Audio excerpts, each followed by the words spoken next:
I believe it was the first time I came here.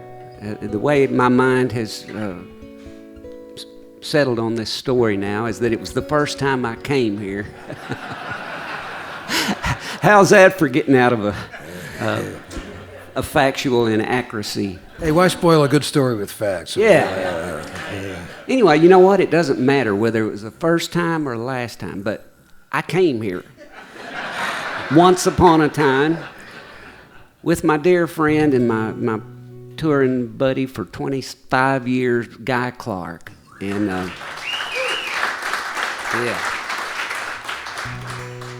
And like most of the gigs that he got, he just didn't tell me anything about it. He just drugged me along. He used to just show up at my door and grab me by the collar and drag me to the car, and then we'd go somewhere and play. But we showed up here, and it was a teaching gig. And Guy walked in. We had 9 guys in the class, Jorma. 9 guys sitting in a circle. Every one of them had a guitar on their lap, and they were sitting up straight and ready to go. And Guy sits down, and he goes, "Well, I think the best way to learn how to write a song is to write a song." And he said, "I'm looking around the room, and I think it's obvious this song's going to be about a guitar." And immediately everybody was all in. And so we just started basically daydreaming, and the 9 guys, they were just spewing out lines one after another, and Guy and I were basically just catching lines as they went past and trying to assemble them in some shape, and we did, and we performed it later that week, and it went over pretty well. But once we left here, Jorma, Guy and I we just put it in our files, and we didn't think much about it. You know, it was a teaching exercise. And about a year and a half later, I got a call one night from a guy that was in the class. He was out I think in Arizona somewhere, and he called me and he said, "Hey, Verlon, you remember that song we wrote in class? Do you remember the music for it?" And I said, "Not really, you know." I said, "Just make something up." And he said, "Well, I don't know. I just thought you might have remembered." So anyway, we hung up, and I pulled out that lyric sheet, and I laid it on my desk there, and I started reading it, and I just started playing this chord progression, and I started speaking the lyrics out loud. And when I came to the end and I hit that final note, I had chills all over my body, and I grabbed the phone and I said, "Guy, what are you doing? I need to come over. I got something I want you to hear." And he said, "Yeah, come on." So I drove over there and I did the same thing. I laid the lyric on the desk and I just started playing this pattern, and I started speaking the words to Guy. And when I finished, Guy said, "I'm cutting that."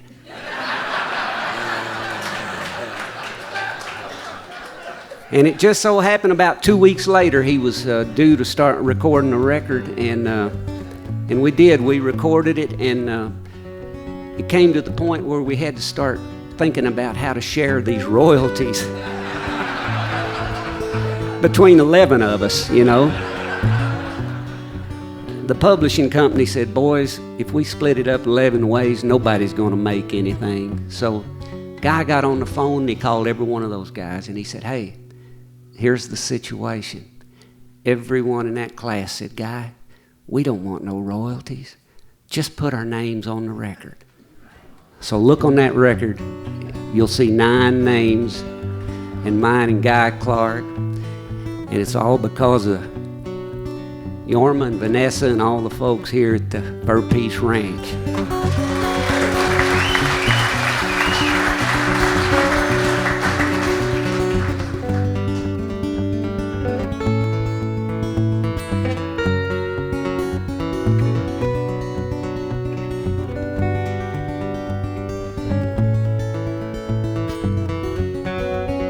I was passing by a pawn shop over in the older part of town when something caught my eye, and I stopped and I turned around, and I went inside, and there I spied in the middle of it all this beat up old guitar just hanging on the wall.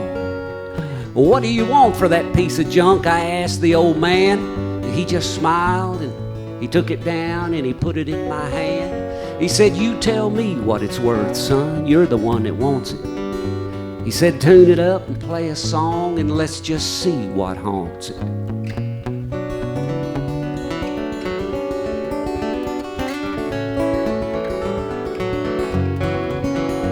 So I hit a couple of chords in my old country way of strumming, and then my fingers turned to lightning. Man, I never saw it coming. It was like I always knew it, but I don't know where I learned it.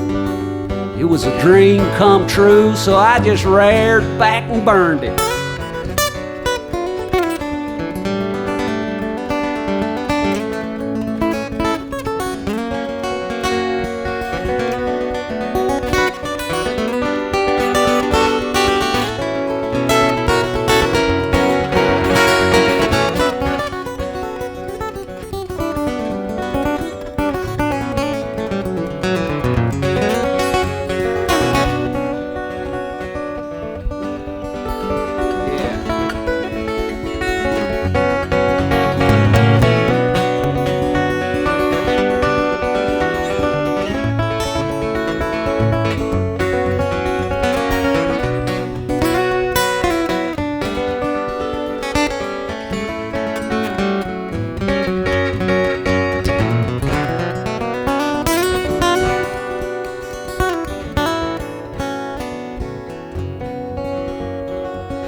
Lost all track of time. There was nothing I couldn't pick. Up and down that neck, man, I never missed one lick. It was like that guitar played itself and there was nothing I could do, and it was getting kind of hard to tell just who was playing who. And when I finally finished, I was almost out of breath and my hands were shaking and my old shirt was soaking wet. And that old man jumped up and grinned and he said, where in the hell you been? He said, I've been waiting all these years for you to stumble in. And he grabs an old beat up case and he said, go on, son, pack it up. He said, you don't owe me nothing. But when he said good luck, there was something spooky in his voice and a strange look on his face. And when I closed the lid, I saw my name was on that case.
Thank you, Jorma Kaukonen, and the amazing Verlon Thompson.